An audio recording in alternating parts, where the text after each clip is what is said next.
My name's Les Szamosi. I'm the Academic Director of the Executive MBA at City College International Faculty of the University of Sheffield. The area that I specialize in is the area of change management, which is something we certainly know in this region, at this time especially, has become and is becoming a more and more critical issue. Change management is always looked upon as a negative thing. Whenever we talk about change, everybody sees change as something that is being done to them as opposed to in a proactive fashion, and certainly this has been the case during this economic crisis. I don't think there are any companies today that have really said, you know, we're doing this because we want to. They're saying that we're doing this because we're being forced to, and everybody sort of externalizes why things are happening. One of the big problems that's been happening throughout this entire crisis is organizations have been making changes without really thinking about the consequences of those changes. It goes back a little ways where times were good and growth was high. Organizations were evolving and moving in ways that weren't necessarily in a structured format. Now we're taking a big step back and saying, did we really need to be doing things in this way? Do we need as many people as we had to have? Because at the end of the day, organizational change usually, the majority of times, has a big impact on the number of people. We tend to downsize or lay off people in order to accommodate what's happening.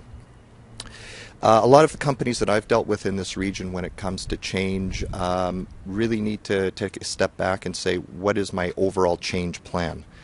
Now, of course, the consequence of that is today a lot of organizations are saying my change plan is survival. When you're in a survival mode, you'll do just about anything to survive, which means throwing everybody out of the boat and just have the boat itself. This, of course, has a big impact on employees. And if we look at the motivation levels of a lot of people in this region today, they're not seeing a lot of hope. And when hope is lost, that is when people start to look for opportunities outside the region. What we're seeing, of course, right now in this region, as organizations are changing, as the economic crisis occurring, is what we call brain drain, which is a lot of good, highly skilled employees leaving the region. And this creates a vacuum of knowledge, and it creates a vacuum of opportunities. We know from history that these people are likely to return. A good percentage are likely to return, but not for about 20 or 30 years. When people leave a particular country or region, it's not a short-term proposition, it's a long-term proposition. So the companies that I'm dealing with right now are looking at trying to create the best value, best learning opportunities they can for their employees that are still with them at this time, knowing at the same time the crisis and what is happening. The biggest advice that I would give to companies this day is definitely do everything you need to do to survive. That's a given. But at the end of the day, don't do that only at the expense of people and employees inside the company. At the end of the day, you might still have your building left, but unless you have somebody to put into that building at a highly skilled level, you're going to be in a lot of trouble.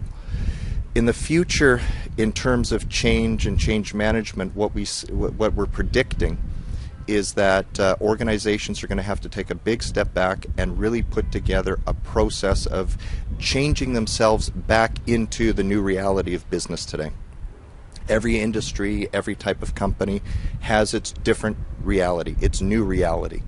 And we're seeing very, what we call people who are highly mobile.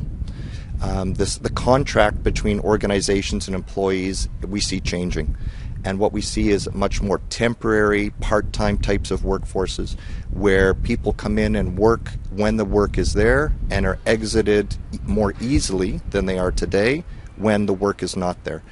What this does is it creates a new type of working relationship between the organization and the employees, and a new way of thinking as well. If you think back 15, 20 years, mothers and fathers would always tell their sons and daughters, get yourself a job, get into an organization and stay there, stick it out, do everything you can.